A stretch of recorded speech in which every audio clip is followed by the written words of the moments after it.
Pwani Habari ni channel yako inayokupa habari moto moto zilizojiri hapa Pwani na kwingineko. Kaa nasi ili panapokuwa hakuna utii wa viongozi katika maeneo ya kazi, hapo haiwezi kazi ikafanyika.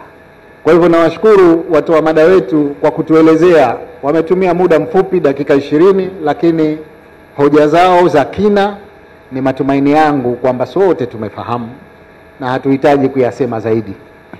Na fitina, majungu kwenye maeneo yetu ya kazi.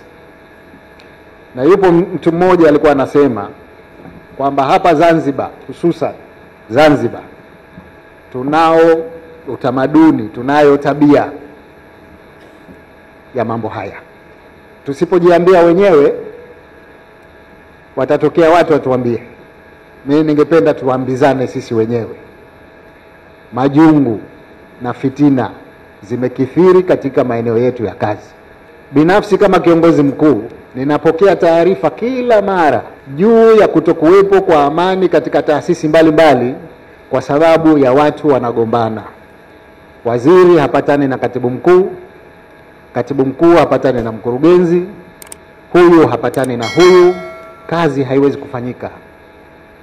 Kwa hivyo mimi ningependa kusema kwamba tuhakikishe kwamba kuna utii wa viongozi katika maeneo ya kazi, lakini vile vile tuhakikishe kwamba tunaondokana na tabia hizi za fitina, za majungu katika maeneo yetu ya kazi. Tumeelezwa kasoro zetu hapa. Moja ni elimu, kutokujua maana ya zaka na utoaji wake. Lakini vile vile kuna kutoa ambako sio sahihi. Mtu anaamua tu kwamba mimi leo mwaka huu nitatoa milioni 20, wakati zaka ni hesabu, lazima upige ulichokuwa nacho, ufanye asilimia fulani ndio itoke hiyo. Lakini vile vile kuna ugawaji ambao ni wa kawaida sana, ambao sivyo inavyotakiwa.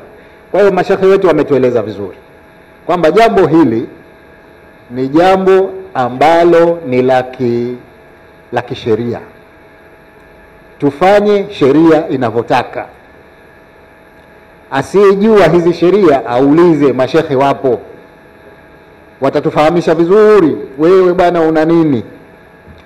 Mimi nina 1 2 3, haya hesabu ya zaka inabidi pigwe hivi, utakachopata kigawiwe kwa utaratibu huu. Ni kweli yaliyosemwa kwamba ndani ya nchi yetu kuna watu wana fedha, na kama kweli tungekuwa tunatoa kwa usahihi, basi tungekuwa tumeshawaondoa watu wengi ambao wanahitaji kwa mwaka huu, kwa mwakani wasihitaji tena. Na ni moja kati ya njia ya uchumi, yani kuondosha watu katika umaskini. Lau kama ingekuwa inatekelezwa vizuri. Tatizo la baadhi ya wafanya biashara na baadhi ya matajiri, yani ile zaka anataka aigawe yeye mwenyewe vile anavyotaka yeye. Shekhi kazungumza vizuri, kuna watu wamo katika orodha ya kupewa hiyo zaka miaka 30 sasa. Jamani, lengo la zaka ni kumuondosha mtu katika umasikini. Lengo la zaka tumuondoshe huyu kutoka hali moja kwenda hali nyingine. Sasa mbona zaka yatolewa kila siku lakini bado watu hali zao ziko pale pale? Haitolewi sawa sawa. Wa zaka mara nyingi wanatoa, anakuletea kilo 5 cha unga, inatiwa kilo 5 ya unga, kilo 5 ya mchele, kilo 5 ya sukari, na madani ya chai unatoa na biskuti ya goldfish vile. Tatizo kuu ambalo kwamba wengi wanalo, Waislamu wengi leo hawatoi zaka, wanatoa sadaka, na sijui tunamdanganya nani. Mwenyezi Mungu Subhanahu wa Ta'ala anatuambia, innal ladhina yaknizuna adh-dhahaba wal-fidda wala yunfiqunaha fi sabilillah fabashirhum bi'adhabin alim. Mwenyezi Mungu ametoa onyo kali kwa wale ambao kwamba hatoi. Yani mtu akiyushawapa watu 10, 20, 10,000, anaona shafunga watu macho, ashatekeleza. Na kuna wengine ambao kwamba wanajiona wao ni wakupokea siku zote, na wamefika katika kiwango cha kutoa lakini hawatoi. Mwenye kumuasi Allah na mtume wake, huyo mafikio yake ni moto wa jahannam na atakaa ndani yake milele. Kanuni ya bwana mtume inasema mwenye kumtii kiongozi kanitii, mwenye kumuasi kiongozi kaniasi. Na Qur'ani inasema ukimuasi Allah na mtume wake mafikio yako ni moto wa jahannam.